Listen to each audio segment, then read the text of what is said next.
What is up, guys? Welcome back to the channel. So this is day 2 of the 3-hour BMW wheel bearing job.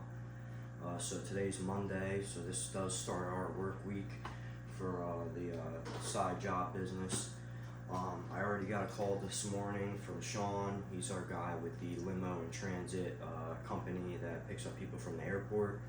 He's local. He's got a fleet of about 12 vehicles, and I service them for him.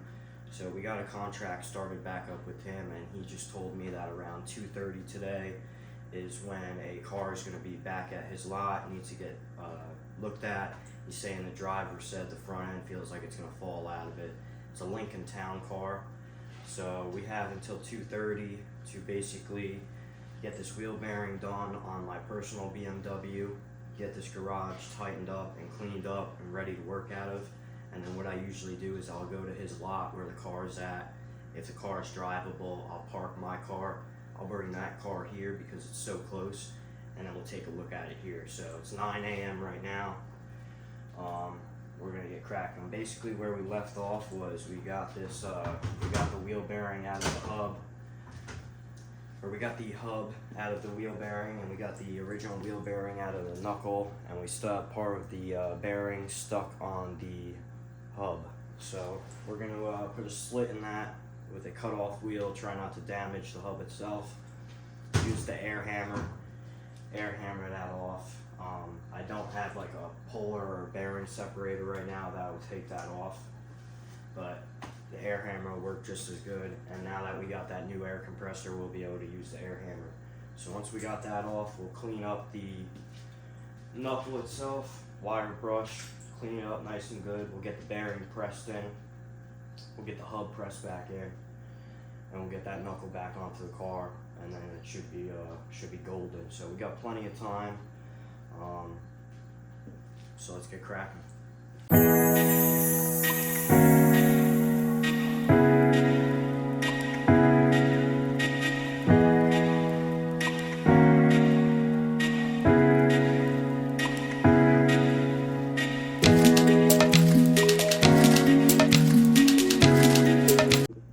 Alright, so I did exactly what I said I was going to do.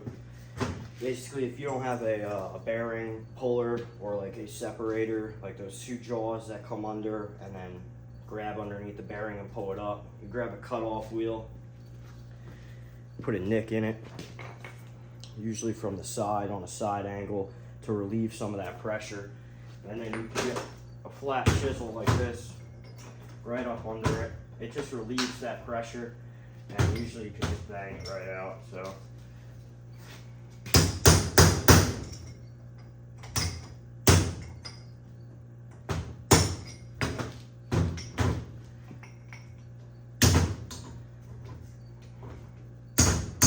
preferably you want to have a vise, which is why after we get this job done, we really got to tighten up the garage, because I got the vise over there. It's just, there's too much stuff in the way. So let me show you guys how to pop this off real quick. So I just grabbed the air hammer. Actually has a fickle fork attachment on right now, and you can see I didn't even have to cut all the way through. It does end up nicking the hub. Usually you end up putting something in the hub, but it is what it is. Like I said, this is my personal vehicle. If this was somebody else's, I would have told them to get a new hub. Paid $1,500 for this car, so it's just a matter of getting it back on.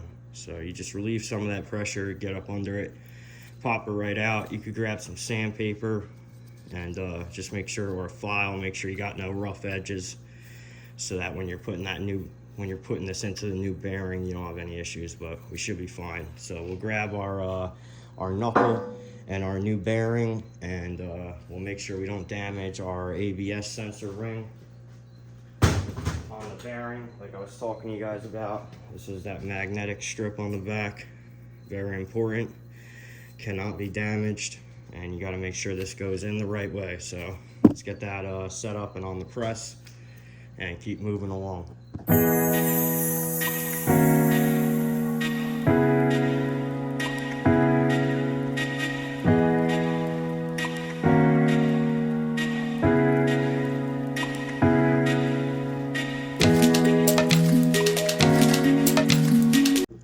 Alright, so as you guys can see, get the bearing into the hub, I ended up using that front wheel drive press kit. So you can use that to get the bearing in on this, but to get it out and everything, we had to get that H-frame. So see, we got the bearing in there. We didn't damage it at all.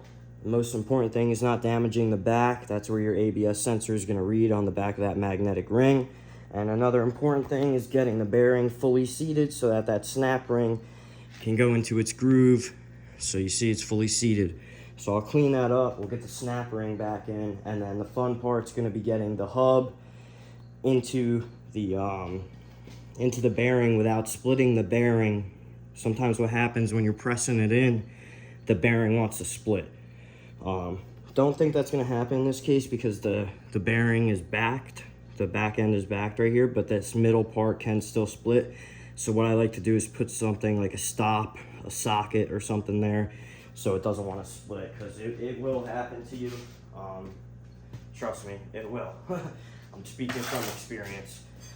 So let's get started with that. Clean the parts up, and I'm going to hit the hub with a little sandpaper. Like I said, I'm working on this completely different than I would be working on a customer's vehicle, because it's my own and I paid $1,500 for it. And like I said, I've gotten my use out of it, but I just need it up and going and ready to rock and roll again. So we're moving along.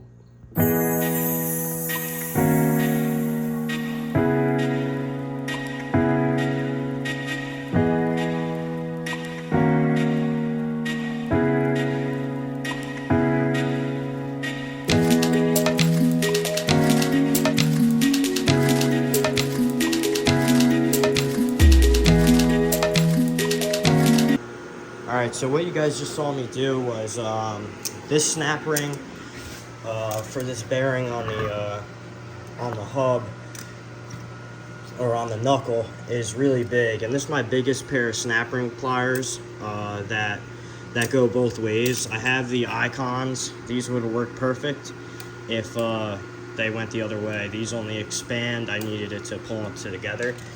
So an old trick is you put it in sideways. You get this one end started in there, and you bang down with a hammer, and you just get it seated into the groove right there, and you just work your way around with a hammer and just bang it into place. And then once you get towards the end, it just snaps right in if you don't have the snap ring pliers.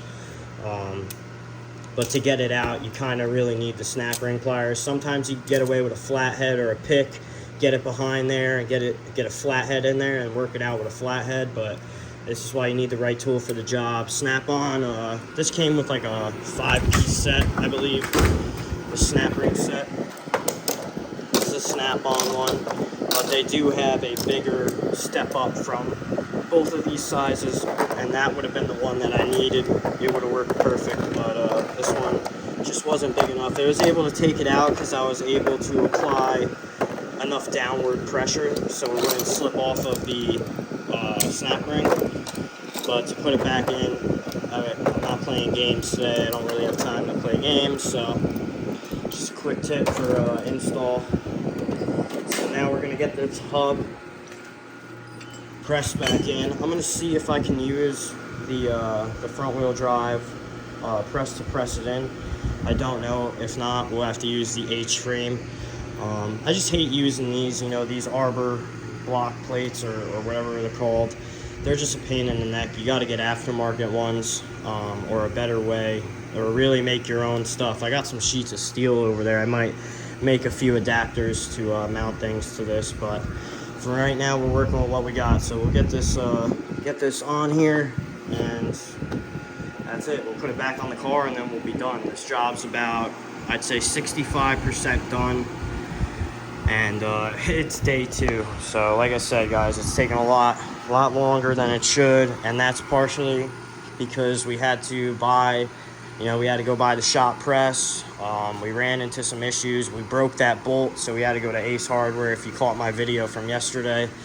And the garage is a mess, so working out of it right now is not ideal. But we're making good time. It's 9:38.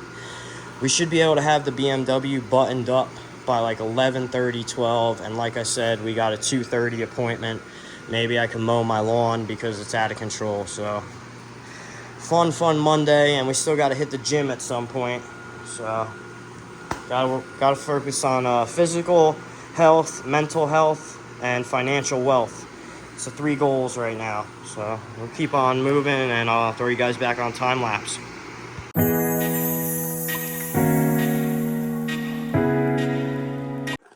Alright guys, so I was able to use this kit. I like using this kit because it really keeps everything aligned. When you're using the H-frame press, it's very easy to put this thing in crooked and damage the new parts. So everything went smooth. Used the Milwaukee Impact. You know, it's got 1,500 foot-pounds of torque with the Forge battery on it. So this is that new Milwaukee Impact. It's the 2967. It's an absolute beast. I used it on setting too. But as you can see, we got the bearing pressed in, and then I was able to use this piece on the back. It fit perfectly right in there, and that's going to prevent when you're pushing the hub through, it's going to prevent the back of the bearing from blowing out, because that will happen. And then you're screwed. You got to get a new bearing, and then you got to press this one out, and you're back to square one. It's happened to me before. This shield is a little bent because it's all rotted in the back. You can see it's all rotted and broken. I'm not worried about that. Alright guys, so as you can see, I was able to use the kit that we had bought online from Amazon for 60 bucks to press the hub itself back in, and it worked perfectly. I used the one end of it, this end. It fit perfectly right in the back to support the back of the bearing, so that when I pressed the front of the hub in, it didn't blow out the back of the bearing. And I used this one, and it just fit perfectly to keep everything aligned. Used the Milwaukee Impact. This is the newer one. It's the 2967, I believe. It's 1,500 foot-pounds of torque with the Forge battery. It's an absolute beast. Used on setting too. Pulled it right in. But so we were able to install the bearing and install the hub with that $60 kit, but to remove it, we needed the H-frame press. So at least we have this press now, and the hub's together. So now, if you guys remember from yesterday's video, I left the lower ball joint on the car just because I didn't want to split the boot taking it off. You know, these are brand new control arms and ball joints. I didn't want to split the boot. So what I'll do is I'll grab the knuckle, I'll put the 2 E-torques back into the ball joint, I'll get the ball joint set, I'll put the nut back on there, we'll get the lower control arm in, and then we'll get the strut in, we'll get this thing back together, put the axle back in, everything like that. It's maybe an hour tops, and should have this back together, and we'll go for a test drive. And then then we'll clean up the garage, so that we're able to actually work out of it efficiently. And then we have that 2:30 appointment. So we're making good time. It's 9:50. Should be done by 11:30, give or take. And yeah, daily's done. So, and this old bearing was just completely shot. I had a real bad hum in the passenger side floorboard. You could just hear it really bad. It was getting worse, progressively worse by the day. And I'm still driving like 80 miles a day between here and my girlfriend's house, usually twice a day, if not 4 times a day. So let me clean up, let me put away this tool because it is a brand new and it's in blow molded case. I'm OCD with my stuff, if you guys haven't noticed. Like, everything has a place, you know. I got a lot of sockets out right now, but I am OCD, and the garage being like this is so nerve-wracking, and it's bothering me so much, and it's really affecting workflow. So we got to get this garage taken care of by 2:30 when we go to pick up that the other car, the Lincoln Town car, for the side job on that for Sean, which is the guy with the transit company for the airport and everything like that. So let me get this hub, let me get this stuff cleaned up, you know, let me get the hub over to the car. I'll put you guys on a time lapse, and we'll install this thing, and we'll see how long it takes to get it back, get the car back down on the ground and ready to roll, and then we'll take it for a test drive and see if that hum went away. Alright, so what I'm going to do to make it easier on myself is, if you watched the previous video, you know that the bolt snapped and was seized in where the strut goes into. So I'm just gonna clean this up really quick with just a drill with these like wire brush attachments. Just make my life easier. Yeah, very dirty.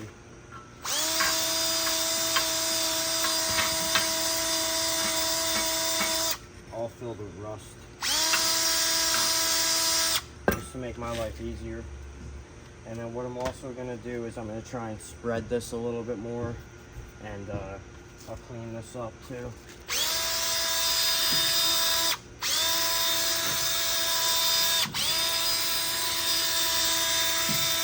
Just to help with sliding it back in, and we'll grab the WD-40 and just make the process as easy as possible. So I'll throw you guys on a time lapse and we'll get this thing back together.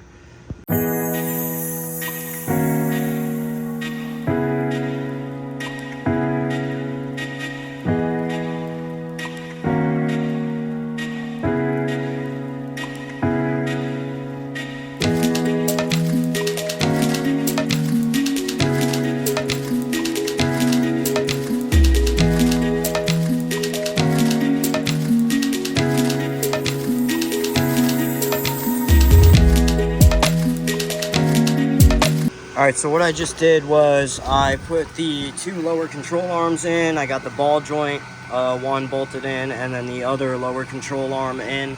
Those are all tightened up. I left the tie rod disconnected, and then I started working on getting this strut back in. I sprayed it with some WD. I grabbed the jack. I'm jacking right from underneath the control arm just to get it up in there. And while I'm jacking, I was hitting it on the side with the hammer, like that, and you guys saw on the time lapse it popped. It's right where it should be. So we're gonna get our new bolts from Ace Hardware,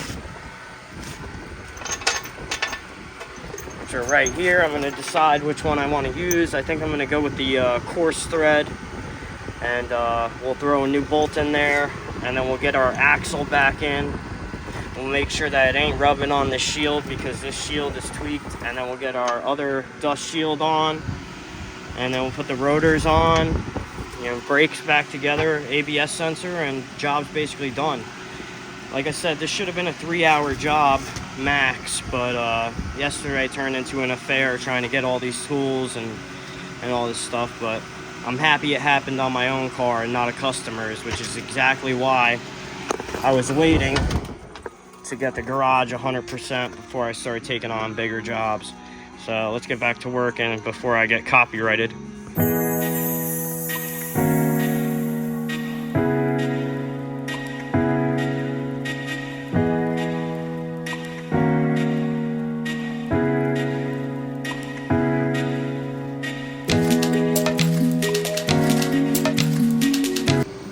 So who else caught that? I didn't put the axle in. So that's what happens when you're rushing and not paying attention.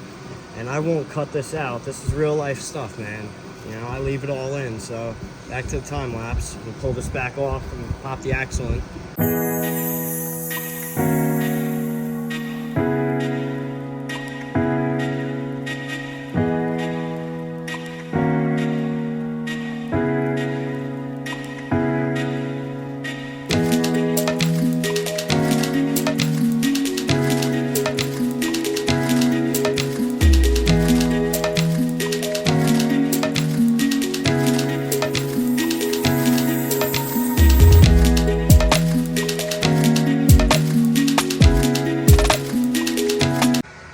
Alright, so that's it with this guy. So we're going to drop it down on the ground. We'll start it up. We're going to check the oil because remember we did an oil change and we never started it afterwards and checked the oil. So start it, let it run for a few seconds, shut it off, check the oil, see if any needs to be added.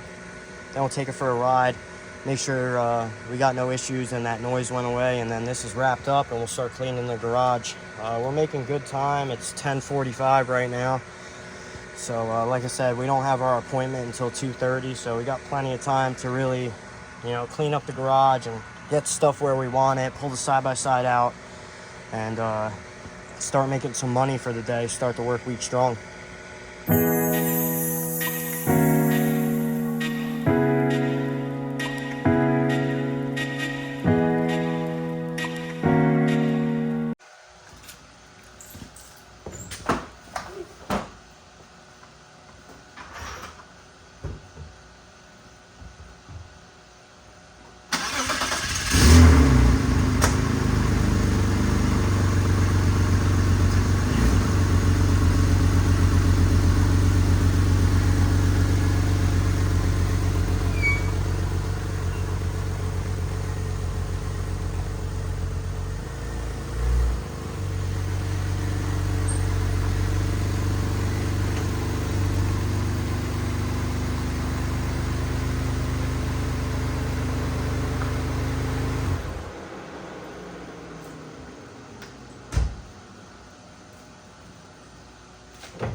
really hot and muggy out today.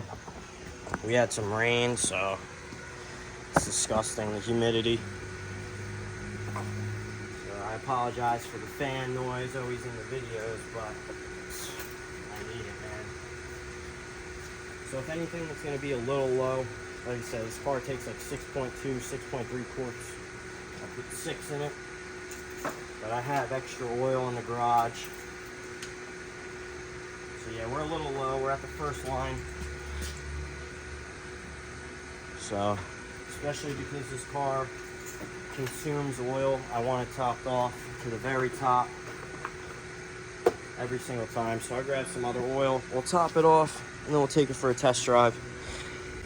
So this same oil, it's just STPs, but it's the 5W30 full synthetic. Probably needs about, it's gonna need like a half a quart. So I like to top it off all the way. Like I said, this car, it doesn't leak oil, but it burns oil. I drive a lot of highway miles, you know, so it consumes oil, and I'd rather keep it topped off because it's my daily driver. I just got the car for a steal. When I got it, it was in perfect condition. I ended up hitting a cone on the parkway that was in my lane, so it messed up the passenger front a little bit. But the interior, everything really works, and the car runs good. AC works, heat works, and I was driving it 120 miles a day, so I can't complain for $1,500, you know. They were asking $4,200. I got the guy down to $3,500, and then when I went to go look at it, there was a bunch of oil. It had some pretty bad oil leaks, and I had told the guy, you know, I'm not gonna lie, it's not like I was doing work. I was trying to purchase the car, so I'm a haggler. I told the guy, you know, it could be the rear main seal leaking. There's oil everywhere. That's gonna be a big job. So we negotiated. He didn't need the car anymore. They were moving. He had newer BMWs. The guy was loaded. This was like his daughter's car for college years ago. And all right, a little bit more, and we're right where I want to be. And I negotiated with him, and he ended up taking $1,500. And I'll be honest, the car was worth, when I had bought it, the car was worth $3,500. It needed new brakes. It was sitting for so long, the brakes were rusted, they were kind of stuck. But I drove it home from his house, 30 minutes with no issues. And another common issue with these X3s is the coolant reservoir cracks, so they leak. So I put brakes, I did brakes all the way around from Detroit axle, the drilled and slotted, the same ones that are on the truck. So these are really nice brakes. They're the same ones on this BMW, and I put these things through hell, and literally they work great. But I did the brakes, I did the coolant reservoir, got that off of Amazon, and I recharged the AC, and the AC blows cold as ever. I put the front grille in it, LED bulbs and black badges, and that's really it. But all right, oil's topped off. We're gonna go for a test drive. This car already has a check engine light on, an ABS light, a four-wheel drive light. It's got a bunch of lights on the dash for all stupid little stuff. The ABS light's for the rear ABS sensor, so I'll have to check with the scan tool to see if the front passenger is working, because that's the one we just worked on. But as long as that humming noise, that rotational noise from that wheel bearing is gone and the brakes are all working properly, we have no issues. I'm happy with it, and we'll come back to the house and then we'll work in the garage. So let's go for this test drive. Let me put my tools away and I'll take you guys for the ride. So I could already tell you guys that it's 100% better. That was definitely the issue. Right now you would be hearing the constant wheel bearing hum, like the bearing is bad.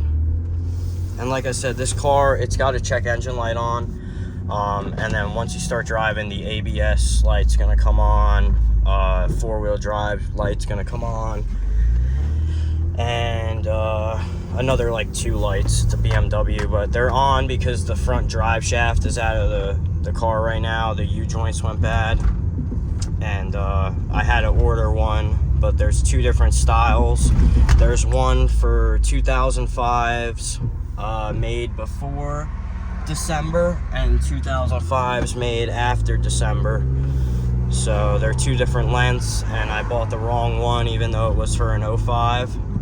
It ended up being, I believe it was 702 millimeters long, and I needed the one that was 718 millimeters long. So I already got the new one on the way, but I could already tell you guys that 100% that wheel bearing was our issue. And I actually, all of the suspension components, yeah, see, ABS, brake, and then the four-wheel drive light comes on. You know what they say about mechanics, man. We'll fix other people's cars and make sure we get them 100%, but usually the cars that the mechanic actually drives, there's always a bunch of stuff wrong with it. So it's just how it goes. But I'm taking a quick trip to AutoZone. I'm gonna drop off some used oil and you know, get this thing up to speed, make sure that it's 100%, and we'll run to Walmart. I'm gonna grab another 2 lights for the garage, and then we'll head home, and we will start cleaning the garage. We'll get the side-by-side out, organize all our tools, we'll find a home for the new shop press, and we'll get ready for this 2:30 appointment. Make sure you guys like, comment, and subscribe. I'm going to end it here for this video because this is basically the end of the BMW X3 front wheel bearing 3-hour job that turned into a day and a half. So it's saying that 97% of you guys that are watching my videos are not subscribed. If you watched the video and you made it to the end, thank you very much. But please click that subscribe button. Like, comment, and share. It really helps the channel grow, and it helps motivate me to make more videos. I know my videos, the quality isn't the best, but like I said, I'm a one-man team, and I'm trying to do the best that I can. And as we progress, the quality will get better, videos will get better, and the content will get better. So, have a good day, guys. Happy Monday.